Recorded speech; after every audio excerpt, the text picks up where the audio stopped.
Hello, my name is Ivan, and today I'll be explaining to you how can you add a new wallet into your B2Core system. Alright, right now I'm gonna show you how to add a new eWallet for a particular currency. In order to do so, we go to Product section and Products here as well.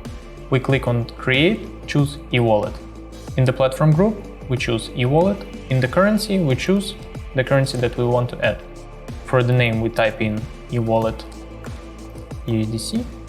For the group, we choose stablecoins, which they are, and for the type, we choose personal. After clicking Save, the new product is created. We change the status to Enabled, and in the caption, we type in the name of the currency. For the rights, we choose the eWallet. The rights can be configured as you wish, and for max accounts, we type in 1. After we click Save, the new currency will be added to the front end. Right over here.